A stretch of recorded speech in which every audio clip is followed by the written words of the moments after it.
All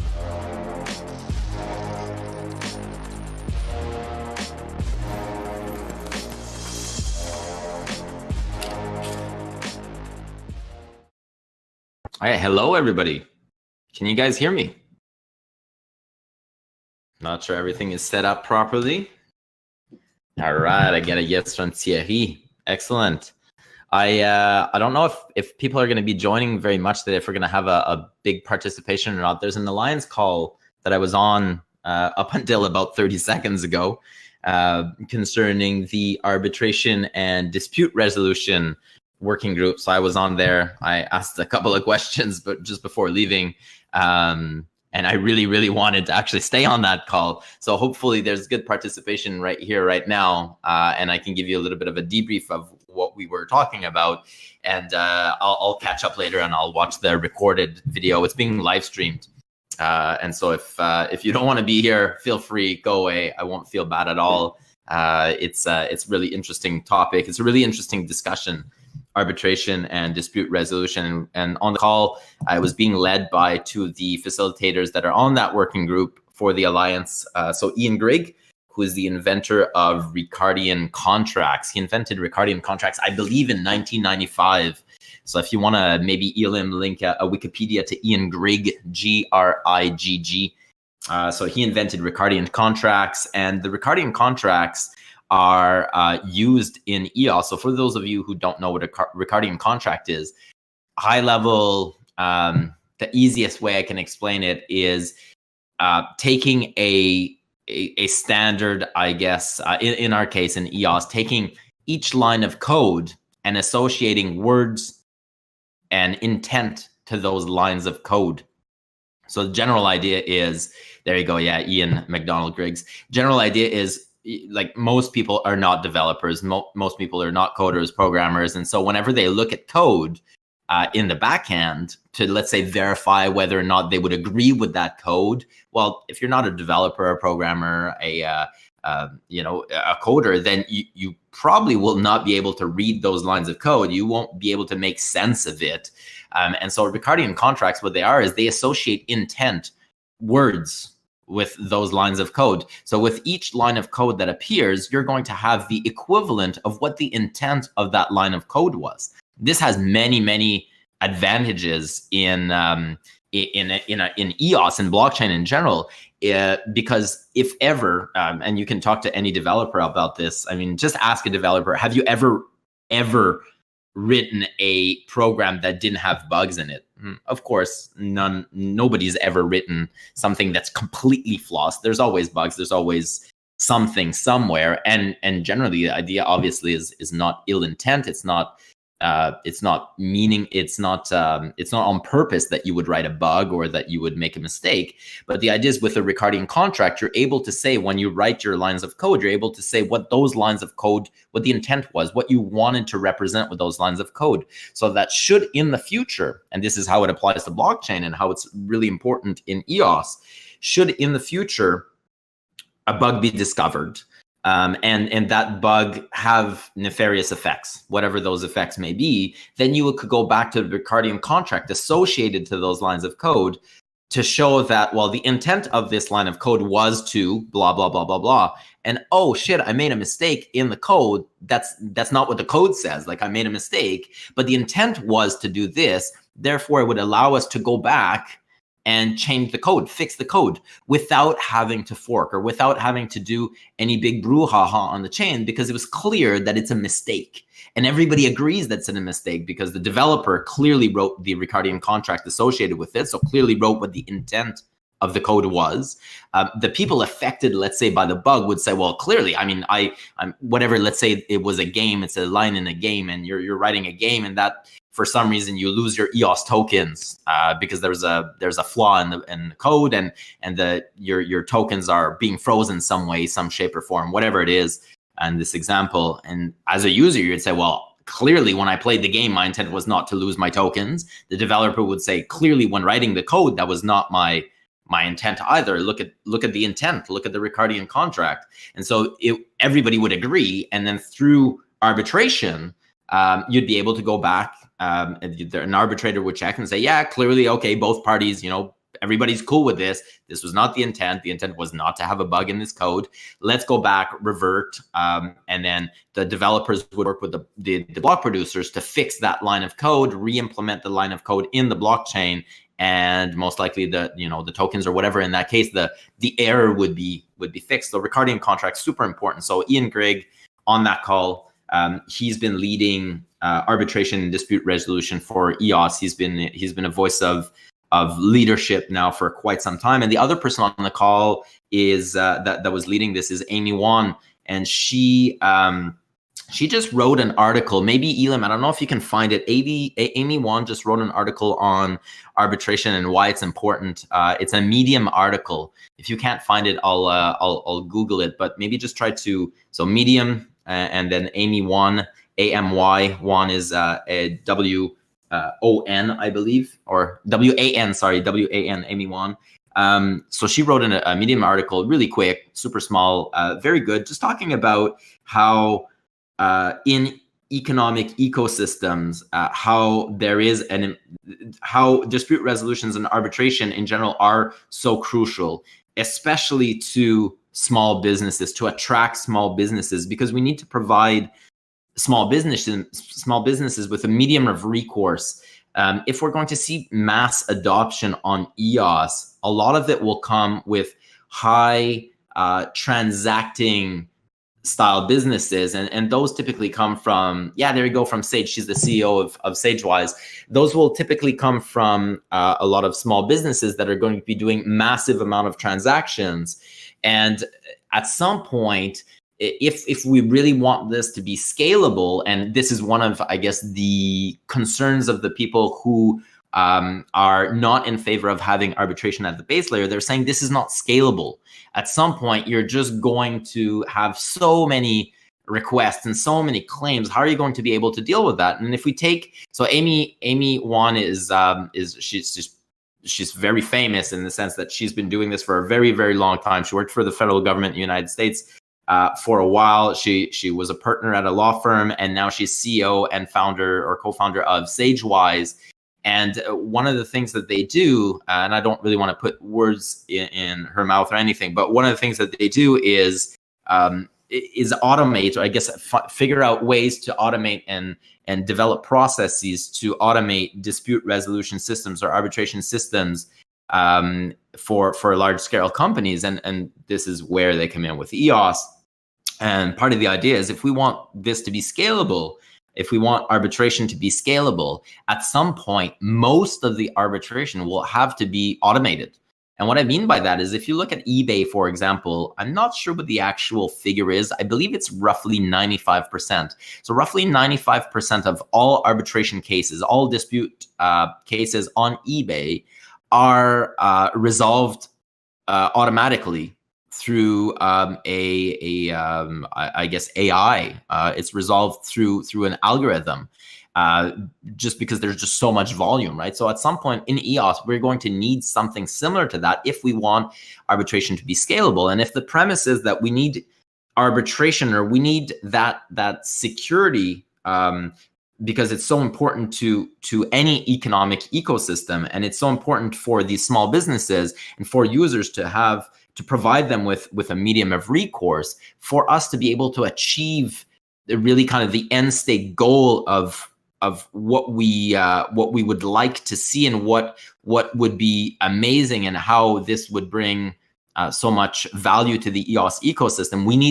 We need for it to be scalable. We need for it to be automated, for a large portion of it to be automated.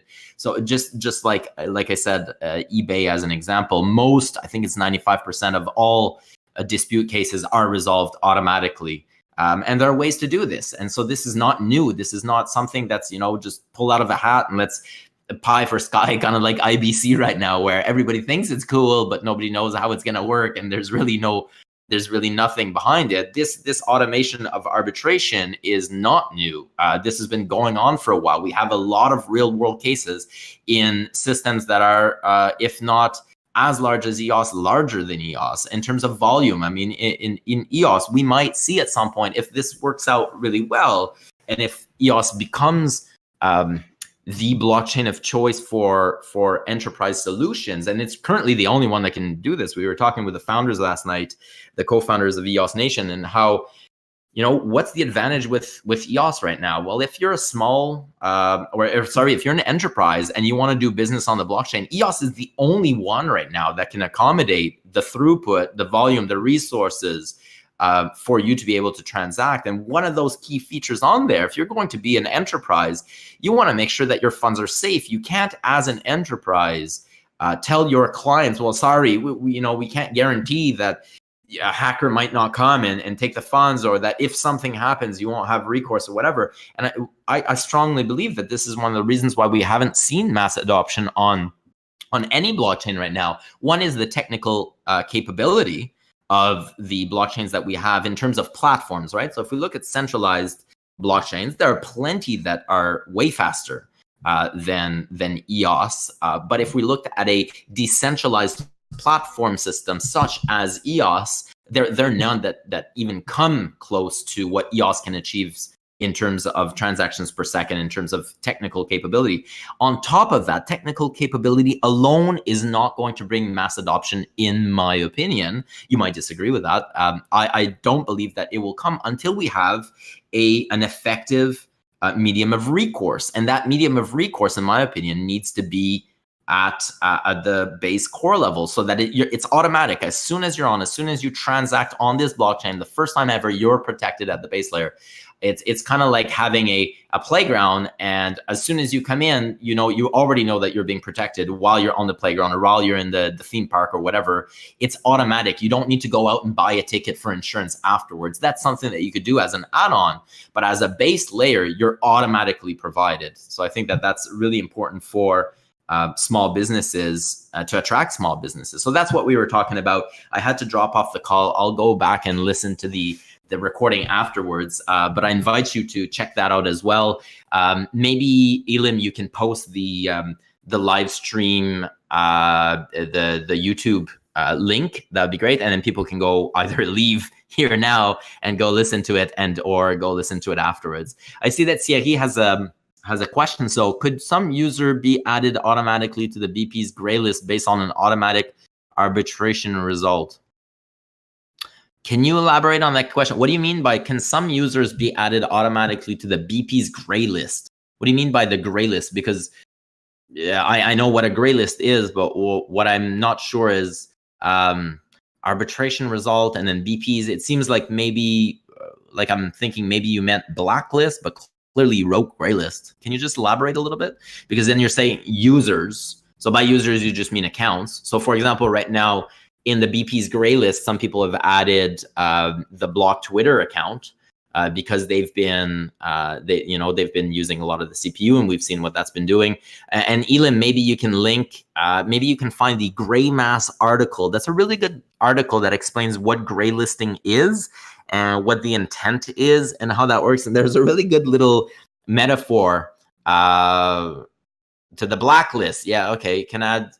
So anyways, there's a quick little metaphor in that article, Elim, if you can find it, the one from Gray Mass, about kind of servings. And if you're in a cafeteria and everybody gets, what they're comparing to is that in EOS, everybody gets access to a certain amount of CPU. And it's like, at some point though, we have more CPU than there are people. And in this example, I should say, in this cafeteria, there's more food than there are people to eat it. So everybody gets a first serving. But afterwards, because there's food left, if you want a second serving, then you feel free to go and grab a second serving. Now, because some people might not show up to the cafeteria, so some people might not be eating. And then some people just might not be hungry that day. And so, they prepare enough food for everybody, but there's leftover. And so that's the leftover comes in afterwards. People can go and have seconds. But what we're seeing right now with like, for example, Block Twitter or spanning is, in the example, it's like if somebody went for seconds and then just took all the food and threw it out on the floor right in front of you.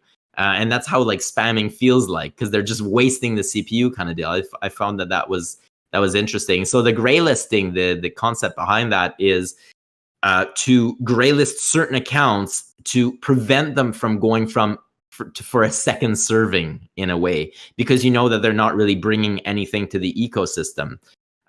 Kind of contentious. I'm not really sure how I feel about that.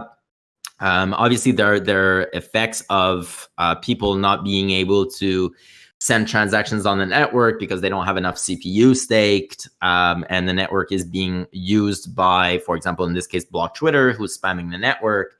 So I don't know how you guys feel about that. It's a little, it's tricky. It's not black and white. I mean, the way it works is there's only a certain amount of resources on the network. And if you're, let's say, staking 0.1 EOS in CPU, well, yeah, you just don't have enough resources. You don't own enough resources. And so if somebody is staking more CPU, they are effectively reserving that those resources. And this was always going to be the case on EOS. Now, what we're seeing, though, is that some people are really not happy because they want to play Knights. And they only have a couple of EOS, and then when they try to play Knights, Block Twitter's spamming, and they're not able to do their actions on Knights, and so the transaction gets bounced. And they're like, "Hey, I'm trying to play my game."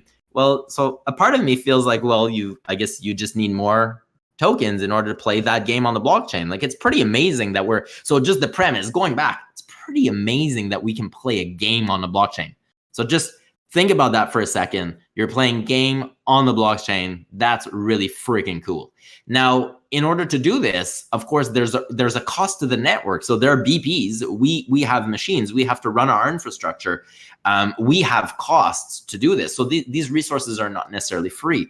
The cool thing about EOS is that when you stake tokens or whenever you purchase tokens, you can always sell them afterwards. So compared to, let's say, Ethereum or Bitcoin or another blockchain, when you're using the network, you pay a fee and you lose those fees and you'll never recoup those fees.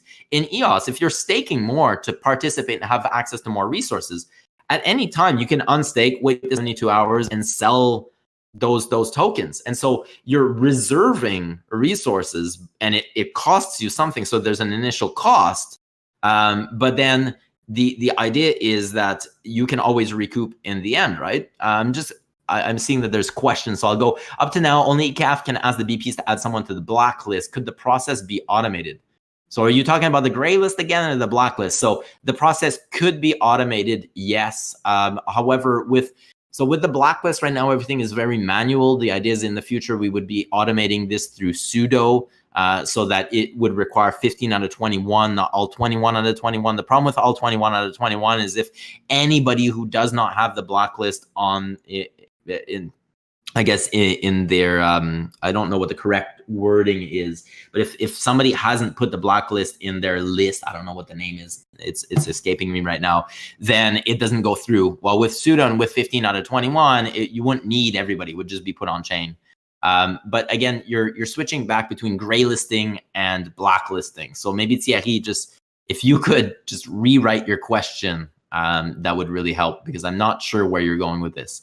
And then I'll see, that was technically not even imaginable a few years ago. I'm guessing the I don't know which part, but yes. But if people need to stake a lot of CPU, and let's say the token value at $50, that's going to cost people a lot to just be able to choose. So this is the part where I'm not sure I agree. So I agree that it's cool that the transactions are free and that you should be able to use the chain. This part where I'm not sure, and I want to know what you guys think. Yeah, there's a cost to play a game on a blockchain. It's not free. So if it costs $50 to play, so if let's say I'm playing Dota right now, I used to be a Dota player and I'm playing Dota, there's a cost. Like I need to, purchase the internet. I need to have a video card that's able to play that game and stuff. There are costs to playing games and to being able to use my computer. That's just the cost of being able to play a game on the blockchain. I'm not sure how I feel about how the cost should be valued and how CPU should be valued. And I think that there's a lot of ideas. So I personally believe that it should be accessible to everybody, as many people as possible, obviously. And we need to think of people in developing countries where this really might be inaccessible. So I'm very, very sensitive and cognizant of that.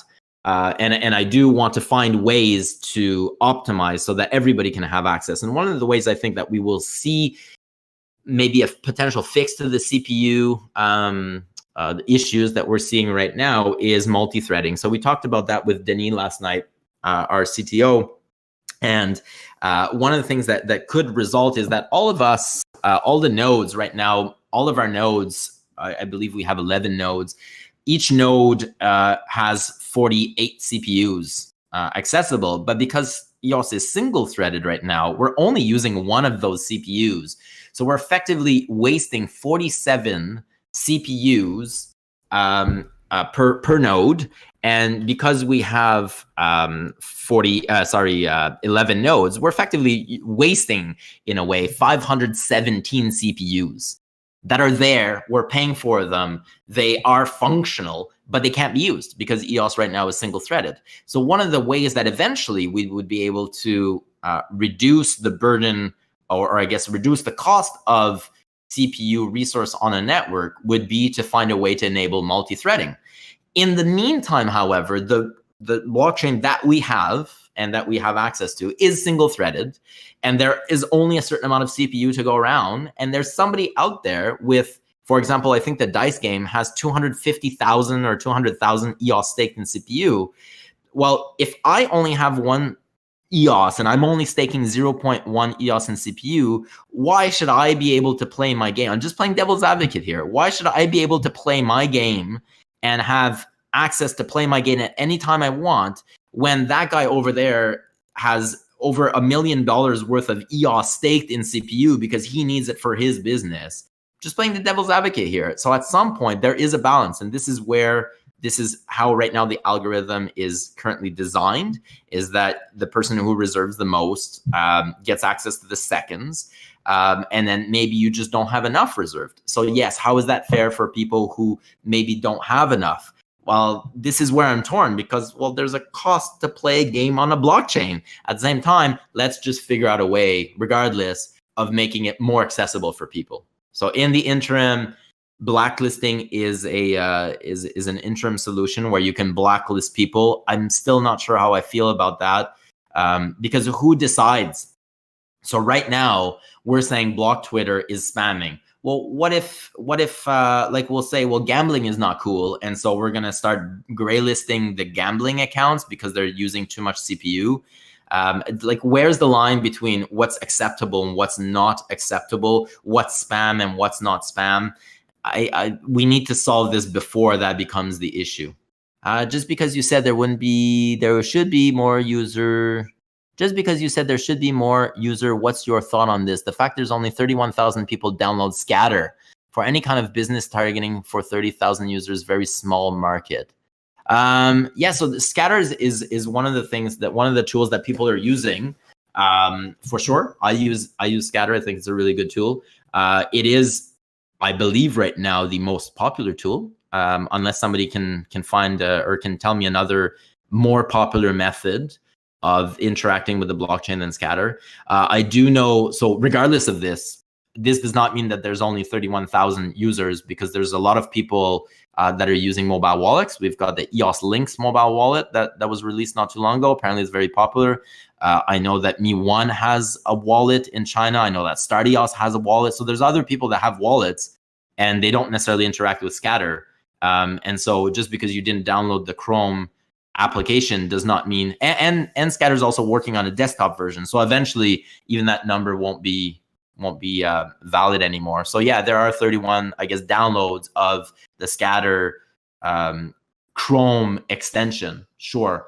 But I don't think that's realistic in terms of how it represents only 31,000 users on the EOS blockchain. I believe that there's way more than that, but I don't have the numbers. I know that there are something like 265,000 accounts, and we started at 163,000. So there's roughly 100,000 accounts that were created after launch, if I'm not mistaken. Somebody can correct me on that. I'm just playing it through right now. So I do know that there's more than 31,000 users. And then, so anyways, I'm not too sure. The idea is that I believe that we're, like Elim said, we're still only 3 months old.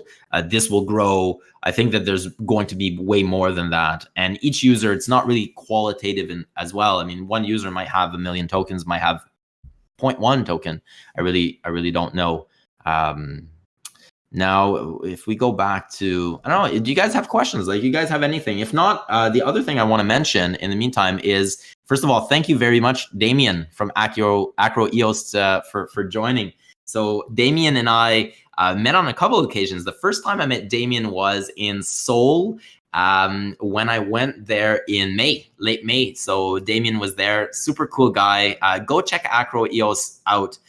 Very cool team. They're based in Seoul. Yeah, super cool team. I met most of them while I was down the second time. So I met Damien the first time, but then I met a big chunk of the team. I'm not sure if it's all of the team, but I did meet like 5 or 6 people from the team when I went down the second time. And it was pretty interesting. So I'll tell a little story about Acro EOS. So I'd heard that Acro EOS had reserved a room in the hotel that we were staying where the Seoul conference was being held. And Myra from EOS Gravity had a spot to do an interview, and she gave up her spot. She gave up her spot so that I could go do the interview. So I went up, and it was Damien that was there to greet me and a couple of other people from the team. And I ended up doing an interview with them. And the way that Damien started the interview, he said, "Hey, by the way, I don't know if you know, but Acro EOS wrote an article about EOS Nation not too long ago. And basically, we wrote an article about EOS Nation buying RAM. And I want to know what you think about that and stuff." And from what I heard, I didn't read the article, but from what Damien was saying, it was not a favorable article. So it was an article saying that EOS Nation was bad. From what I recall, and Damien, feel free to step in here and write a little something, maybe even share the article if you want. So we started talking about that, and he wanted to know what our position was and why we bought RAM, et cetera, et cetera. And so we ended up doing the interview. And this was not practiced at all. It was really like I went in the room, and Damien said, "By the way, we just wrote that article." And so we talked about it, and there's going to be a video that's going to be released. So Acro EOS has been releasing videos, and maybe Damien, if you want to share your YouTube channel, and that way people can go and check out those videos, because you interviewed a lot of really interesting people, and those videos are really, really well done, and there are more to come. If I'm not mistaken, Damien said that they've released 7 so far. By the time I went to do my interview, it was late in the afternoon, and Damien must have been ridiculously tired. He'd been doing interview after interview all morning. But it was really good, super good interview. The team was really cool. There you go. You've got EOS Meso, for example, right there. I watched it earlier this morning. So we talked about it. We talked about our RAM purchases, and we talked about what we did with that and kind of what the intent was. And then we ended up talking about our community engagement fund. And we also talked about proxies, because EOS Nation has a proxy, and Acro EOS, Damien was thinking of doing a proxy, and he wasn't sure how they would go about it and whatever. And so we talked about that. It's in the interview when the interview will be posted. And Acro EOS, along with EOS Seoul, has launched a proxy, and it's called Vote for Change. So Elam, maybe you want to put the article up. I put it earlier, the Vote for Change statement. There you go. And Acro EOS, Damien, just advised me this morning that Vote for Change has blessed EOS Nation by adding them on their proxy list. So I really want to give a really big shout out and a really big thank you to Damien from Acro EOS and all the folks at Acro EOS and EOS Seoul who were so nice to us every time that I've been down in Seoul. A super nice team. And be on the watch out for the interview that I did with them. I really invite you guys to go check out Acro EOS and really go give them some love. They do some amazing work. Every time that I've met Damien, we talk about the work that's being done by their team, and EOS Seoul as well, just like kind of on a standalone, because both of them are in the Vote for Change proxy. But the work that's being done in Seoul is amazing. Like, there's really, really good teams out there, and there's some that are just smaller that less people know of. But they're doing some really, really good work. So you should all go check out Acro EOS, give some love to Acro EOS. Go check out EOS Seoul as well. They have a portal. EOS Nation has a lot of content on there. And the Korean EOS community is really strong. Like this, the two events that I've been in Seoul have been super, super good. Very, very, very well done. The Korean community is very knowledgeable in EOS. They hold a lot of EOS. They trade a lot of EOS. I think it's something like 30 to 40% of all EOS that is being traded stems from Korean exchanges, even though Korea only holds roughly something like 5% of all EOS. So they trade EOS quite a bit. Yeah, we wrote the article about what BP has done after EOS mainnet regarding everything. We read about teams that have been bought, ram, and made money. And then I met Yves at the conference. We wanted EOS Nation to have time to actually talk about what happened, and we did, and it was really interesting. I think the idea for the interview at first was to do something like 15 minutes. And Damien, do you recall? Did we speak for 45 minutes or an hour? It was really long. So it was pretty good. We talked about a lot of different things, and it was really interesting. And just like, again, shout out to Acro EOS. After I left, they did more and more and more interviews, and they hosted a party that night. So they had their hotel room. They invited anybody who wanted to join to come over to their room. Basically, like, Damien and their team didn't sleep for, I'm sure, a good 48 hours straight, just organizing everything. It was really good. So again, go check out Acro EOS, super good. Switching gears a little bit, I want to talk about 2 hackathons that are coming up. And then, yeah, feel free to interject with any questions you guys might have, by the way. 17 interviews, just to specify. They did 17 interviews. That's just crazy. So 10 more to come out. Go check those out. Hackathon. So end of September 22nd, which is my birthday. So feel free to send some birthday wishes and some gifts if you want. I'll gladly accept them. So September 22nd, 23rd is the London Hackathon. And EOS Nation is thinking of going to the London Hackathon. And so Denis, our CTO, has applied to be a mentor at the hackathon so that he could mentor some teams. So with that's one venue where we're thinking of going. And then I'm also thinking of going, but I'm not too sure. The costs for accommodation in London, around the area, around Imperial College, where this event is being held, and where the idea is that, so September 22nd, 23rd, the hackathon, 24th, there would be potentially an unconference being set up by the UK BPs. 25th, maybe another like other activities, and 26th is Blockchain Live. So thinking of going there. The cost for accommodations around that area is just crazy. So just to give you an idea, yesterday I was looking, and I found a flight, and the flight was reasonable. All right, whatever. And I looked at hotels, and I thought, cool, this hotel looks pretty good. And it said $538 Canadian. So I'm like, all right, you know, that's not so bad. I'd put in my dates, September 22nd to September 26th or 27th. So I'm thinking, all right, that's like less than $100 per night. But I guess because I'm staying for a week, it's cheaper. And so I go to Expedia and I click on the buttons to, you know, follow through. No. It was $538 per night. I'm like, what the hell? I'm not paying $540 per night. I just came back from China where I'm paying like $30-40 per night.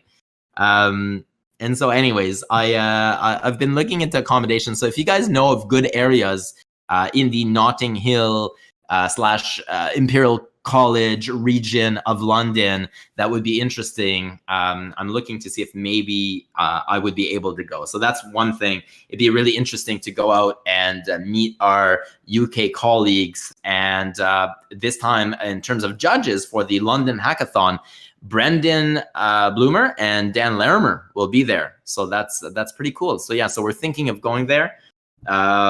Because again, EOS Nation, we try to be everywhere all the time so that we can really get a pulse of what the community is looking for and what the sentiment in the community is all about, so that we can adopt and change and be flexible and be nimble based on what the community is looking for. And a big part of that is to be out there in public all the time and doing these AMAs and asking and responding to any questions. And it seems as though Damien's going to be there. So Damien, I don't know if you're one of the ones paying the $500 per night hotel. I'm looking actually. So one of the things is I've reached out to people to see if anybody would want to rent a larger Airbnb. So I heard that some people are renting Airbnbs that, you know, have 4 bedrooms or whatever, and they're just sharing the cost between 8 people. And so I'm thinking of doing something like that. There's also the Wyoming Hackathon. Yes, thank you. Thank you, Elam. So Wyoming Hackathon, Denis is going to be heading out there next week. And he's going to be a mentor there, and he's going to be one of the judges actually. And we're sponsoring. So not only are we sponsoring the event, we're actually sponsoring one of the hackathon ideas. And so there's going to be a challenge. They call it hackathon challenges. EOS Nation has a challenge, and then he's going to be judging that challenge. And so we're, click that, check us out. It's going to be interesting. The next hackathon that I want to talk about that we're thinking of participating in and or going to is the Berlin hackathon at the end of October.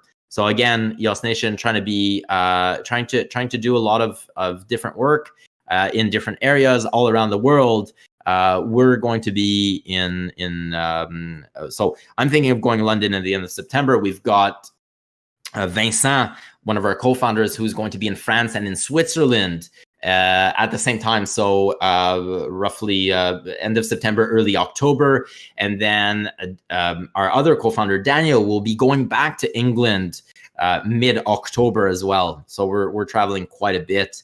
And if I go, so while Hackathon, EOS Nation is willing to sponsor a team that can provide a robust geospatial library smart contract that would act as a protocol layer / framework for all future supply, my screen just shut down, future supply chain based EOS projects. And yeah, this comes from because Denis, our CTO, used to be and still is very, very interested in geospatial libraries and smart contracts. He was a geospatial engineer for the Canadian military for 13 years. And so in that sense, he has a lot of experience then. He's waiting to see what will come out in terms of geospatial smart contracts on EOS. So he's given a challenge, and the price to be paid in EOS roughly worth $2,500 US. I shouldn't say roughly, it will be worth 2,500 US dollars paid in EOS. Judging criteria, it's got to be robust, efficient code execution. It's got to be readable, so linting and comments in source code. It's got to be open source. Yeah, Denis is a big fan of open source, obviously, so MIT license. And very, very important, linking to the discussion we had earlier, it's got to be efficient in terms of effective use of EOS resources, so RAM and CPU / net. If you want to do an efficient program, then yeah, from the get-go, code it in such a way that it is already effective in using EOS resources. The more effective it is, the less cost there are to the people who want to use your smart contract or interact with your smart contract. Now, I see that there are not many questions today. So I don't know if anybody else has anything they want to bring up. I know that Thierry, earlier you had a couple of questions in terms of blacklisting and graylisting, and I don't think I properly answered your questions. I just didn't really understand where you were getting at, so I'll try to reread again. Could some user be added automatically to BP's gray list based on an automatic arbitration result? So I don't know if your question is just about could arbitration at some point be automated? I think the answer is yes. We're not there yet, but I think the answer is yes if we want it to be scalable. And he says, no, I'm fine now. The San Fran Hackathon. The San Fran Hackathon, I believe, is the next one after the London one. I do not have information for you right now. I do know that EOS Tribe, so Steve, Eugene, in partnership with OCI, Phil Mesner, they are, I believe, entering the hackathon. Other than that, I really don't have anything I can say about the San Francisco Hackathon. If you guys have anything you want to add, feel free, post links in here. That'd be good. Otherwise, I'm not sure what I can say about the San Francisco Hackathon. Right now, the focus is on the London one coming up. And then, yes, we have the San Francisco one, I believe is the one following that. And then there's the finals. Just wondered if anyone was going from EOS Nation. No, we haven't talked about that at this point. I think that right now are one of the ways that we'd be able to go to these hackathons is by being a mentor. And so Denis has been applying to be mentors for the hackathons. And maybe if we develop this expertise and we develop kind of this following of EOS Nation being able to mentor at hackathons, that's one of the ways that we would be able to contribute significantly. Because us just showing up and just being there, we always think, right? So we're a self-funded BP. We don't have any venture capitalists backing us. We don't have, large sums of money. And so everything that we've been doing from the very beginning is always robust in terms of criteria, in terms of deciding whether or not we attend. And we always try to figure out, okay, if we attend, what is the value for the community? What can we do out of this that the community will benefit from? Is there anything in particular that we'll be able to participate in, or that we'll be able to contribute to, that will actually give value back to the community, so that we're not simply just wasting funds? At the same time, it'd be kind of cool to have so much money that we can just fly around everywhere. But even if we had that, I think that we've developed a process that even if we had an influx of funds, we always want to use those funds in a very effective, efficient, and very responsible manner. And that's why everything we do is always on chain. So anybody from the very beginning, EOS Nation said that we were, I guess the term was radical transparency, that we were radically transparent in terms of our finances, because everything is on chain. Everything is easily trackable. All of you can go check out our accounts right now at any given time. And it's very, very simple. It goes from our EOS Nation FTW account, which is our BP account, to EOS Nation Pay, to then EOS Nation Dawn, for example, for our donations for our community engagement fund, or to EOS Nation CHN for our China account. Then from EOS CHN, it goes to EOS Nation BUD for the budget for China, for our interns there, and for the salaries and that type of thing. So everything is very easily trackable. So again, going back to why I started talking about this, we really go through a stringent process in determining whether or not we attend events, and how and why we're attending them, and what that will bring to the community. So if it doesn't bring anything to the community for us just to show up, like just to be fluff and be there, is really not what we try to achieve and what we're aiming to do. We really want to be able to go and represent the community and be able to give something and be able to do something of value for the community. So either the community is able to participate directly with us while we're there, and or take something back out of it. So EOS Nation San Francisco Hackathon right now, we have not talked about it. One of the venues one of the ways that I could see would be worthwhile, like I said, is maybe Denis mentoring during the hackathon at this point. Any comments on Dan Lemmer's hints at London? So I did see that it might have to do with the wallet that they've been working on. And the reason why I say that is I saw a post about which wallet. It was another wallet, don't recall which one right now. And basically Dan just replied to it and said, ours is coming soon and is going to be much better, something like that. So might have to do with the wallet. But really, I don't know. I'm really not sure. I mean, they've been working. Yeah, it was the wallet. So I mean, Block One has been saying they've been working a lot of stuff, but they've been kind of quiet lately. At the same time, though, it's very rare to see Dan outside of Blacksburg. So to have Dan and Brendan both be judges in London, it'll be really interesting. I would imagine that something interesting is going to come out of that. So yeah, if we're there, then we're definitely going to give you the lowdown as it happens. And if we're not there, we're still going to be in tune and still going to be listening in to let you know what's going on. Scott Harris, Firestone. I have a question. Oh, so I guess that's from YouTube or somewhere. I have a question pertaining to the EOS tokens. Will CPU and bandwidth limits for each token increase over time as BP computers advance with them?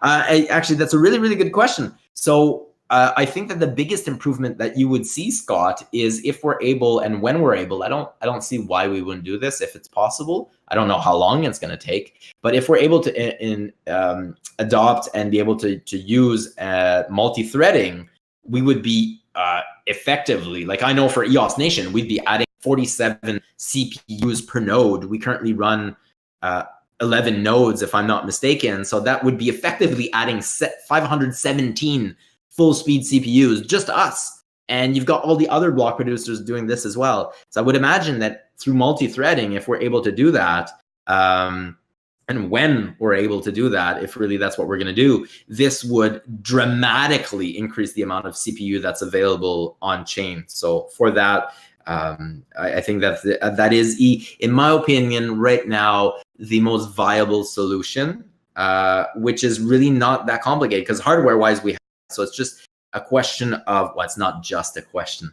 We would need to code in the software multi-threading capability. So it's not as simple as that. But anyways, I think that that's where that would come about and where we would see a lot of I guess, future improvements, optimization. In terms of bandwidth limits, I've not heard of anybody with any bandwidth limits right now.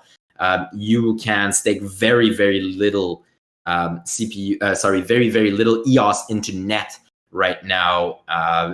This is really not a bottleneck. This is really not an issue. Not saying that it won't be an issue in the future, but right now with the current uses and everything we've seen, from my understanding, we're nowhere near bandwidth limits. So it's really right now is the CPU. So we dealt with RAM at first. Now it seems like the RAM price has stabilized. The next thing that we are figuring out and trying to optimize is CPU. Will in the future we have to optimize bandwidth? Potentially. Right now, I don't think it's a high priority because CPU is a higher priority. I hope that answers your question, Scott. Yeah. So if there are any other questions, I don't have much to say this week. I was a little bit on the down low last week. There's some work going on in terms of Wukong. So the last time we spoke, I introduced Wukong. So there is some work going on there. We want to get this done right. Like we said, we're not going to be releasing this until everything is good. And right now, we are ensuring that from a legal side, everything is good. And so stay in tune for that. EOS Nation would not be the distributors. And so the idea is that EOS Nation is a BP. There would be another company that would be incorporated in order to distribute these wallets. It would not be EOS Nation. So I just want to specify that. But yes, the individuals in this company would very much be people that you recognize from EOS Nation. But again, two different corporations. We need to make sure that from a legal point of view, everything is done properly because we don't want to put anybody in any harm's way. Including the founders of EOS Nation, but also, but more importantly, the users themselves. Robert Russell, I love EOS. I love EOS too. How can I help make this community better? Please let me know. Get involved. Participate in this AMA. Ask some questions. Ask some difficult questions. Come in on the AMA and really ask me, grill me on EOS Nation's position. Encourage me to think differently, because I'm in these channels day in, day out, and at some point I establish a point of view based on what I hear, what I read, based on my personal values, based on EOS Nation's values and everything. And I think that one of the really good ways that you can make this community better is challenge the block producers on their values, on their positions that they take, so that we better either strengthen our positions so that we can explain them better and so that you can understand them better, and or it would be really interesting as well that we change our positions based on community sentiment because it makes sense. And EOS Nation has done this in the past where we've, one example was our proxy, where we would remove people from our proxy based on community feedback. And so, yeah, just challenge us, participate, talk, discuss, join our Telegram, participate in this AMA, ask some questions. There are no stupid questions. If you're a new user, if you're new ecosystem, ask some basic questions, and maybe that encourages us to create more content for new users. Ask us some difficult questions where we need to go and research, and so that we become subject matter experts in things that perhaps we're not currently subject matter experts, and or just interact with us. Increase in your own communities at home. Talk about EOS to people. Basically try to increase the adaptability of blockchain. There are multiple ways that I think you can help this community. And this community is not just EOS Nation. This community is the whole ecosystem. Go talk to other block producers, join the other channels for other people, participate in the calls, watch YouTube videos. There's so much information out there. And the more that you learn, the more pertinent questions you can ask, the more pertinent contributions you can make. Not saying that if you don't learn, you can't make any pertinent contributions. At some point, the more you learn, your contributions will become a little bit more poignant, I believe. And unless you have prior experience in a particular field, then come and challenge us. All this to say, just come and challenge us. I think this is how you can help make this community better. And this is what we do on the AMA. You basically ask me anything. People put me on the spot, And this forces us to evaluate our positions and to really either strengthen them or change them, but to listen to the community. It all comes back to listening to the community. Will EOS Nation support the lost EOS private key owners? We already do. We already do, Thierry. If you're talking about, what's his name? Blake. If you're talking about Blake's initiative, I'm not sure if it's his initiative, but I'm calling it Blake's initiative right now. EOS Nation has been supporting for quite some time now. The lost EOS private key, I guess, initiative is tricky in the sense that it's going to take a while, in my opinion, to figure out what to do. If you've lost your key, and if you can't prove that those keys belong to you, it's going to be very difficult to get your tokens back. At the same time, however, because we're in EOS and because right now there is default arbitration, and this is why I think it's important for members of the community to go out and speak. If you were in any other blockchain, you would have no recourse. That basically the answer would be tough luck. But in EOS, yeah, it might take time and it might be low priority in the sense that they might have tons of cases and you might just be number one out of 1,000 or whatever it is. But there is recourse. There's potential for recourse. And this is what we support. And this is how the community members can also help, is to go out and participate and talk about what arbitration can do at the base level. So I think it's really important. I have one case in my community in South Africa. Okay, I'm not sure what your Thierry is in Switzerland, so I'm not sure what you mean by in your community in South Africa. But yes, I've heard of multiple people that have lost their private keys, and you know it sucks because they have their EOS there and they lost their private keys, and they're trying to find a way to recoup those funds, and so. Right now, what you can do is I would invite you to join the EOS 911 Telegram channel, and I would also invite you to go ahead and file with ECAF. And it might take time. You have to realize like this group is unpaid. ECAF is unpaid. They get so many claims. There's a lot of claims, and they're only a very limited group of people. If you believe that this is value added to the community, we need to show our support. And there's going to be a referendum at some point on whether or not, I would imagine, in the Constitution, whether or not we want to keep on having default arbitration at the base layer. And if this is something that you believe brings value to the ecosystem, then yeah, go ahead and vote for this. Show your support for default arbitration at the base layer. This is just one of the examples of something that could be done where I really don't like the idea that because you're too small, then tough luck. This is really not what I signed up for when I signed up for EOS. I signed up from the very beginning in EOS with the intent in mind of being able to be a truly global EOS community that would break down barriers that existed currently for people in terms of blockchain adoption in developing countries, where because you don't have enough money or because you don't have enough stake, then you simply you don't count as much. And that's not what I signed up for. So I will keep pushing so that we can have low RAM fees, so that we can increase optimization on CPU, so that more people can play the games, so that more people can use the blockchain. And I'm going to keep pushing for ECAF at the base layer so that people who might not have very much and don't have the funds to be able to recoup their funds still have recourse, so that they don't need to go out and buy insurance, so that you have insurance by default in a way. So I'll keep pushing that. Robert Russell, what's the best desktop wallet and mobile wallet? Personally, I use, I guess personally, I don't use a mobile wallet. I'm not a big fan of mobile wallets, right now. Anyways, I know that there are some. I mean, there's the Start EOS mobile wallet. There's the Meet One mobile wallet, which we featured in a video I did with Dimitri, and I believe it was released. Well, I'm not sure actually if that part's been released yet. So be on the lookout. Elim will be releasing more and more videos from Meet One, and one of them we talk about their wallet in there. So there's that one. In terms of desktop wallet, I just personally use, it's not a desktop wallet, but I use Scatter to interact with my keys, and then I use the toolkit, EOS toolkit from GenerEOS, to as a UI to interact with the blockchain itself.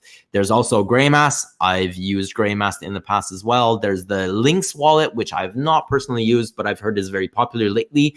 And if I'm correct, one of the things that I think is really interesting with the Lynx wallet is that it's on the App Store, on the iOS, on the iStore, which is pretty cool. I don't know if there are any others that are on the iStore.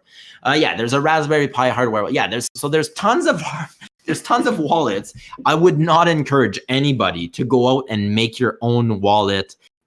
Go ahead if you really want to, but unless you're really confident, I would not encourage you to make your own wallet. Unless you're really confident and you've got balls of steel, go for it. But this is not something that I cannot recommend as EOS Nation that you build your own wallet. Not right now. I don't think that would be prudent.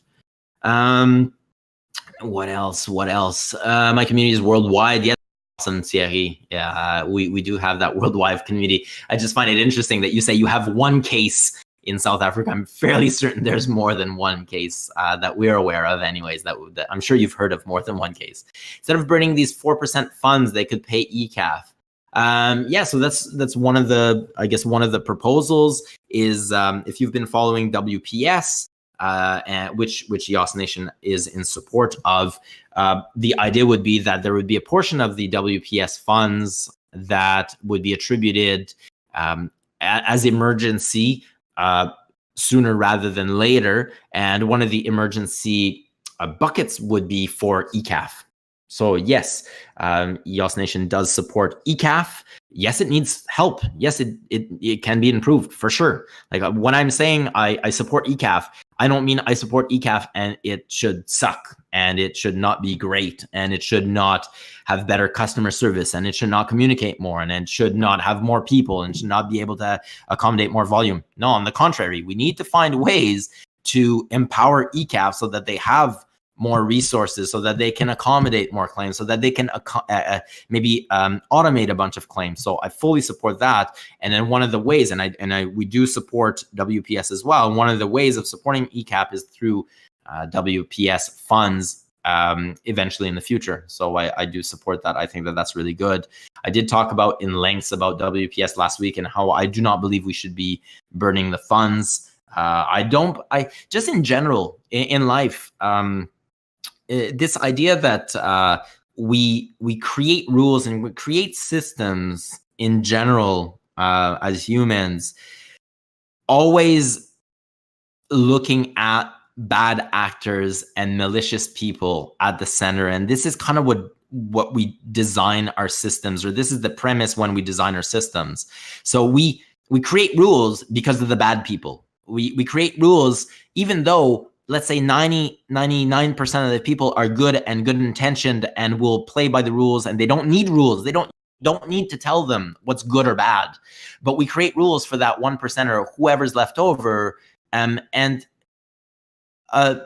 Often what happens is those people that are malicious are going to be malicious regardless. They'll find a way to circumvent those rules. And so in my opinion, just disadvantages the people that are good actors. And so if the idea behind burning the 4% of the funds is because there's a couple of people that might pocket a little bit of money or a lot of money, but then it's going to penalize everybody else in the ecosystem that has tons of good ideas and that could benefit from those funds, and the community as a whole could benefit from those funds. So we're going to remove that because of the few bad apples.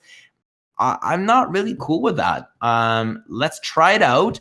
And like I said last time, if we end up using, I don't know, $1 million that goes to somebody and he wastes them and they don't deliver on their product, and that's what we lost. But then in the interim, we've got 5 or 6 great ideas that come out of this, and they get funded, and it develops, and it trickles in, and it snowballs into so much good stuff. Like, why do we keep focusing on this bad apple that perhaps is going to pocket a little bit of money? It really doesn't resonate very well with me. I think we should give it a try, and instead of throwing it out altogether, let's design it in such a way that we can reduce the amount of abuse I don't think we'll ever be able to completely eliminate all abuse. There's no systems that's perfect. And again, like I said, if the premise is that the bad people want to do bad things, they're going to try and find ways to do bad stuff. They're going to try to find a way to circumvent your rules. So why design a system or why scrap a system because of those people? Instead, let's design it in such a way that makes it more robust for people to access the funds, and that makes it more robust in terms of a system. And let's try to do good with it, but let's not throw it out because of those bad apples, my opinion. Can I become an EOS Nation ambassador? I filled out the application. Well, Robert, Stefan is the one that is our co-founder, and he's the one that reviews the application. I don't know when you filled out your application. As you can imagine, Stefan gets multiple applications, so I do apologize if you filled that out a long time ago and Stefan did not get back to you. What I'll do after this, Elim, can you send a message to Stefan just to, hey, ping, just by the way, Robert Russell sent an EOS Ambassador application just to make sure that, yeah, he's been playing Dota, just to make sure that he gets back to you in a respectable time frame. And yes, Russell will make sure that that you hear back as soon as possible. Thank you, Elim. All right, this concludes our AMA for today. Yes, Steph is back. This concludes our AMA for today. I've been talking a little bit longer than I thought today. We did the full hour. Again, thank you very much for joining. Thank you very much, everybody. Hopefully, we can keep growing this AMA week by week, and keep on asking great questions. Keep on participating and joining us and showing us your love. Looking forward to talk to you again next week. Peace out, guys.